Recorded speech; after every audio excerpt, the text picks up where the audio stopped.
Pai querido, mais uma vez, obrigado pela Tua Palavra. Temos tanto que aprender e precisamos que o Espírito nos ensine. Ajuda-nos agora. Em nome de Jesus, amém. Amém. O tema de hoje é a origem do mal. Quem criou o diabo? Por que existe o diabo? Se Deus é criador de tudo, não teria ele criado também Satanás? Então, vamos a um texto bíblico para responder essa pergunta. Ezequiel capítulo 28, versículos 14 e 15 diz assim: Tu eras querubim da guarda, ungido, e te estabeleci. Permanecias no monte santo de Deus, no brilho das pedras andavas. Perfeito eras nos teus caminhos, desde o dia em que foste criado, até que se achou iniquidade em ti. Perfeito eras em todos os teus caminhos. Deus não criou Satanás. Deus criou um anjo perfeito. Perfeito eras em todos os teus caminhos. Agora, para que Lúcifer pudesse ser perfeito, ele tinha que ser livre. Porque não fosse livre, não seria perfeito. Agora, para ser perfeito, ele precisava ser livre. E para ser livre, precisava ter a possibilidade de escolher. E para poder escolher, precisava de pelo menos dois caminhos. Porque se houvesse só um caminho, ia escolher entre quê? Estaria obrigado a andar no único caminho que existia. Portanto, a perfeição de Lúcifer demandava a liberdade. A liberdade demandava a possibilidade de escolha. E a possibilidade de escolha demandava a existência de pelo menos dois caminhos. A possibilidade do bem e a possibilidade do mal. Por que um anjo perfeito escolheu a possibilidade do mal é um mistério. Agora você vai dizer, pastor, quer dizer que já existia a possibilidade do mal? Existia. Então Deus é o criador do mal. Espera um pouco. Existia a possibilidade do mal, mas a possibilidade do não é o. Vou ilustrar o que estou dizendo. Nós três temos possibilidade de contrair AIDS, sim ou não?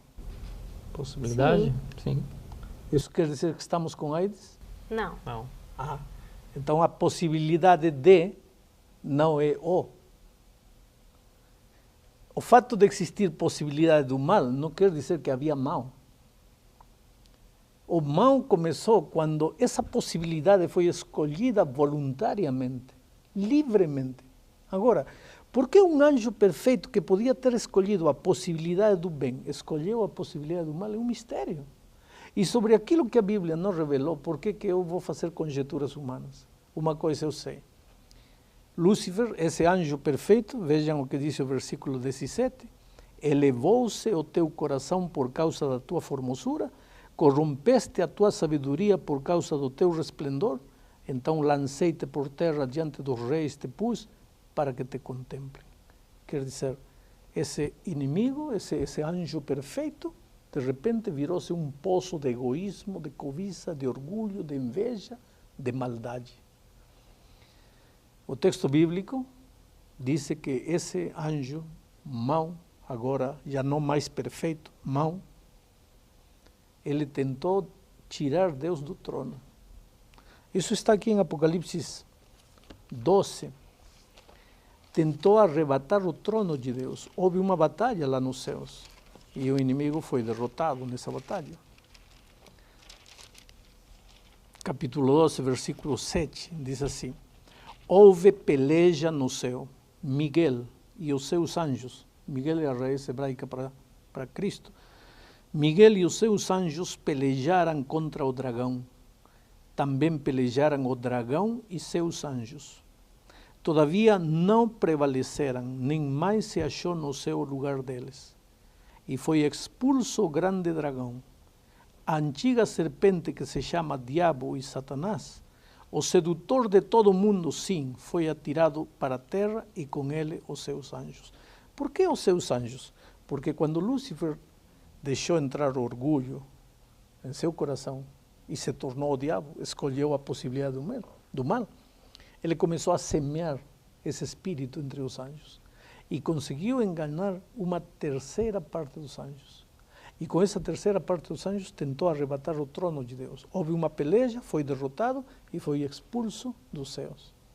E agora, a que se dedica o inimigo hoje? Somente a semear dor, tragédias, a criar problemas e dificuldades para o ser humano. Em realidade, já que não conseguiu com Deus, agora quer destruir a raça humana, que é objeto de todo o amor de Deus. Pastor, por que Deus, na sua imensa sabedoria, ele, como o senhor falou, ele sabe o princípio, o final, desde o começo, mas por que ele não destruiu, então, logo Satanás nesse momento? Por que ele precisava ficar vivo para causar tanto problema? Uma boa pergunta. Satanás se rebelou, enganou uma terceira parte dos anjos. Deus podia ter aniquilado todos eles. E tchau, acabava, não havia mal, não tínhamos que estar sofrendo hoje. Exatamente. Só que Satanás enganou essa terceira parte dos anjos com a seguinte receita: Deus é mau, Deus é abusivo, Deus é ditador, Deus estabeleceu uma lei que não podemos cumprir. Se nos atrevermos a discutir com ele, ele nos mata. Agora, se Deus matasse todos eles, o que ia acontecer na mente dos anjos que não caíram? A dúvida. Ah, ele tinha razão. Se a gente se levanta, ele mata. Então, a partir de aí, os anjos não caídos teriam obedecido por medo. E obediência por medo para Deus não é obediência. A obediência só tem valor se é por amor. Por isso, Deus teve que deixar vivo Lúcifer até hoje, com todo o sofrimento, com toda a dor que a raça humana vê. Os anjos não caídos, os seres que existem em outros planetas, fora da galáxia nossa, olham para esta Terra e a estas alturas da vida, eu penso que eles estão olhando assim, dizendo, realmente já chegou o momento. Está provado que Satanás está errado. Satanás não tinha razão. E agora sim chegou o momento de acabar com eles. Agora, o senhor falou em outros planetas, né? Outras galáxias. Isso tudo que você estava falando para a gente, até Apocalipse capítulo 12, isso aconteceu no céu, na atmosfera do céu. E como isso agora veio parar aqui na Terra? E porque justo aqui, né? Justo aqui, e onde que nós, seres humanos, entramos nessa história do mal? Bom, volto a repetir, eu só posso responder o que está escrito na Palavra de Deus. O que não está escrito, não posso fazer conjecturas humanas. Eu humanamente penso, o diabo pode ter ido a outros planetas habitados, porque embora a ciência hoje está querendo descobrir se em Marte há vida, se em Mercúrio há vida, se em Júpiter há vida, eu já posso dizer que não há vida. Neste sistema planetário solar, não há vida mais do que na Terra. Agora, fora deste sistema planetário, porque este sistema planetário no universo é como um pinguinho de areia, não é nada diante do universo imenso. Há outros seres, e eu posso mostrar isso, inclusive aqui, lendo o livro de Jó, eu posso mostrar em Jó capítulo 1. Vejam, no versículo 6, diz assim: Num dia em que os filhos de Deus vieram apresentar-se perante o Senhor, veio também Satanás entre eles. Que filhos de Deus eram esses? Filhos de outras galáxias, filhos de outros planetas, seres, não digo seres humanos, mas eu não sei que forma tem, a Bíblia não me revela seres nada. Criados. Seres criados de outros planetas. Então, Satanás, os anjos, não são os únicos que existem. Agora, a tua pergunta era... Como que o mal veio parar aqui? Justamente Aonde aqui. que nós, você seres está querendo humanos... dizer que talvez ele tenha passado? o inimigo tenha passado por esses lugares, tenha fracassado, e aqui, por algum motivo que a gente não entende, Adão e Eva foram os que aceitaram o convite do inimigo, caíram e foram enganados, e agora nós estamos pagando as consequências. Pastor, agora, realmente, o pecado está instalado e os seres humanos sofrem demais por conta disso. Agora, por que acontecem algumas diferenças, né?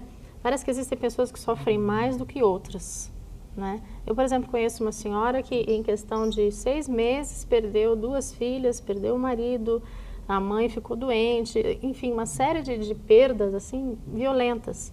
Enquanto outros parece que passam uma vida inteira sem problemas. Lógico, nós sabemos que tudo isso é o pecado na vida do ser humano. Mas por que Deus não interfere de alguma maneira? Veja, existem vários motivos para o sofrimento humano, embora nosso tema não é sofrimento. Todos sofremos porque estamos vivendo num mundo onde a dor é uma lei da vida. Quando o sol sai, Cristo mesmo disse isso, sai para justos e injustos. Quando a chuva cai, cai para justos e injustos. E quando a dor cai, cai para justos e injustos. Por favor, não me diga, um avião caiu e os cristãos se salvaram. Não, não existe isso.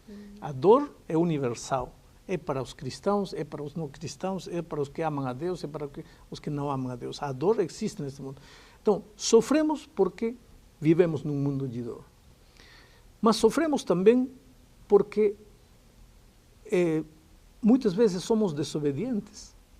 Já disse que Deus tem estabelecido normas para proteger a vida. Assim como no trânsito tem leis, semáforo vermelho é para parar. Não parou, bateu. Agora, o que acontece com o ser humano? O ser humano diz, Deus me está castigando. Tudo que é sofrimento é castigo de Deus. Espera, Deus não está te castigando. Você bateu o carro porque passou a luz vermelha. Isso não é castigo de Deus. Eu fumei e peguei câncer. Não é castigo de Deus. A consequência da decisão errada. Bebi toda a minha vida, agora estou com cirrose no fígado. Isso não é castigo de Deus. Isso é consequência da minha vida errada. Então, e outra coisa, muitas vezes sofremos também por culpa da genética. Por isso que nós temos que ser conscientes do que estamos fazendo, porque o que fazemos, o que comemos, o que não comemos, como vivemos, vai ser herança genética para nossos filhos, nossos netos, nossos bisnetos. Muitas vezes chegam até a terceira, quarta geração as consequências da desobediência de gente do passado. Então, vivemos num mundo de dor, porque uns mais, porque outros menos, eu não sei. Uma coisa sei, quando Cristo voltar, muitas coisas serão esclarecidas lá nos céus. A primeira intenção de Satanás, ou de Lúcifer naquela ocasião, era tomar o próprio local de Deus, pelo que o senhor me afirmou, né? E hoje, qual que é o trabalho dele? Qual a intenção dele? O que ele tem tentado fazer? Hoje, a intenção do diabo também é tirar Deus do trono. Mas de que trono? Do trono do teu coração. Jesus disse, filho, dá-me hoje o teu coração. O tesouro mais precioso que nós podemos dar a Deus é o nosso coração. E o diabo tenta tirar Deus do trono do nosso coração e se colocar nele. Só que para isso ele não vem como diabo. A tentação é interessante. Diz aqui em Apocalipse, descreve a Satanás, vou ler de novo, Apocalipse, diz, o sedutor de todas as nações, sedutor. A arma dele é a sedução, é a tentação. Ele, para destruir a vida de um homem, pode se disfarçar de uma mulher bonita. Para destruir a vida de uma mulher, pode se disfarçar de um homem bonito. Se disfarça de uma filosofia bonita, muitas vezes até de uma religião bonita, de uma música bonita, de uma literatura bonita. Não interessa o método. No Éden, para enganar a Eva, se disfarçou de um animal bonito. A serpente era o mais belo dos animais naquela época. Pastor, até que ponto Deus permite a atuação de Satanás na vida de uma pessoa? O senhor está citando, né, que Satanás pode se disfarçar de uma bela mulher para um homem, enfim, alguma tentação para as pessoas. Até que ponto Deus permite que ele haja na vida de uma pessoa? Dessa forma, levando-a ao pecado. Até o ponto do limite da tua liberdade. A única coisa que o diabo pode fazer é não ultrapassar o limite da tua liberdade. Até aí ele pode chegar, ele pode te mostrar maravilhas, filosofias. Olha, vem cá, eu te dou, eu te entrego. Mas não pode passar o limite da tua liberdade. Se você peca, é porque você quer. Se você cai, é porque você aceita. O diabo, tudo que pode fazer é te tentar, mais nada. Ele não pode ultrapassar o limite da tua liberdade. A gente está falando de uma entidade, eu não sei se seria espiritual, se essa entidade... Mais que entidade, eu falaria de uma pessoa. Uma pessoa, talvez não como nós somos, né, com essas características. Uma pessoa espiritual. Pessoa espiritual. Significa que se ela está na Terra, ela existe, não é? O mal não é simplesmente o acaso, né? E hoje em dia, o ser humano consegue encontrar o próprio Satanás, os seus anjos, existe manifestação deles mesmo? Lógico, que ele se disfarça de muitas... Uma das maneiras como se disfarça é de espíritos. Espíritos. Vamos ver numa lição mais adiante, esse não é nosso estudo agora, que os espíritos, em sua grande maioria, são espíritos diabólicos. Não existem espíritos desencarnados que andam voando, mas esse é assunto de outro estudo que não vamos analisar agora. Mas o diabo está aí presente em cerimônias de bruxaria, em feitiçaria. Inclusive tem gente que adora Satanás hoje como se fosse um deus. Literalmente é o diabo, sabendo que estão adorando o diabo. Pastor, Satanás foi um ser criado por Deus, né? Lúcifer a princípio. Satanás não, Lúcifer. Lúcifer. Deus não criou Satanás, Deus criou um anjo perfeito que sozinho se fez Satanás. Exatamente por esse motivo, porque inicialmente ele era um anjo, uma criatura de Deus perfeito, né? Deus o amava como amava todos os demais anjos, como ama cada um de nós. E continua amando. Ainda há chance de perdão para Satanás? Não vamos a trabalhar sobre conjecturas. Tá? E eu quero te responder unicamente com a Bíblia. Biblicamente, para uma pessoa alcançar a salvação, teria que se arrepender. Tudo indica na palavra de Deus que Satanás chegou ao ponto de não retorno. Ao mesmo ponto que qualquer ser humano que endurece seu coração contra o Espírito pode chegar. Portanto, se não há arrependimento, não há perdão. E até que ponto Deus vai permitir, então, a atuação dele, a atuação do mal nessa terra? Porque já não dá mais, né? A gente já não aguenta mais. Que ele está sendo vitorioso hoje, aparentemente. Até que não fique um pingo de dúvida nas mentes de todos os seres criados. Não aqui na terra, sino no reino celeste. Quando todos estejam plenamente convencidos, realmente o diabo não tinha razão nas suas acusações, pronto, chegou o momento. E na minha impressão pessoal, e pelos sinais da volta de Cristo, esse dia está chegando. Chegando o momento em que do inimigo não ficará nem raiz, nem rama. Vejam o que diz este texto. Eu quero ler aqui um texto interessante para vocês. Eu sei que pensamentos tenho a vosso respeito, diz o Senhor. Estou lendo Jeremias 29:11. Eu sei que pensamentos tenho a vosso respeito, diz o Senhor. Pensamentos de paz e não de mal,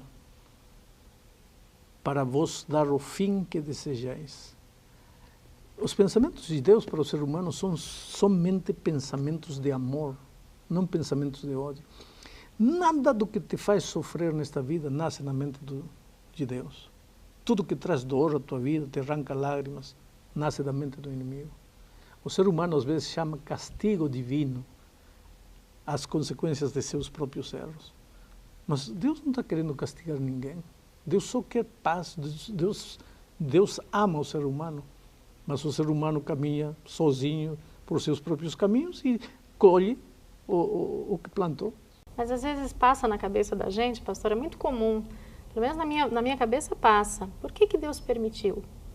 Sabe? Porque certas tragédias, certas coisas parece que vão além do nosso limite, né? E por que Deus permitiu? A Bíblia não me diz a mim. Como posso dizer? Um dia perguntaremos a Deus por que permitiu. E tem uma coisa, a gente vai sentir vergonha do que a gente pensava aqui, quando Ele nos explicar. Porque assim como os anjos, quando Lúcifer se levantou, e Deus não matou eles, porque na mente deles havia dúvida, e hoje esses mesmos anjos devem estar arrependidos por ter permitido que a dúvida aparecesse no coração deles. Assim nós também um dia, quando Ele nos explicar, ficaremos envergonhados de ter duvidado do amor dele. E eu quero terminar dizendo para você que por mais que você esteja vivendo neste momento um momento difícil na sua vida, talvez sendo vítima de alguma tragédia e não entende, tenha paciência. Um dia tudo será esclarecido. Ele vai te explicar nos mínimos detalhes e você vai abaixar os olhos e vai dizer: Senhor, tu tinhas razão, eu estava completamente errado. Mas por enquanto a mão protetora, consoladora de Deus está aí a teu lado. Que Deus te abençoe.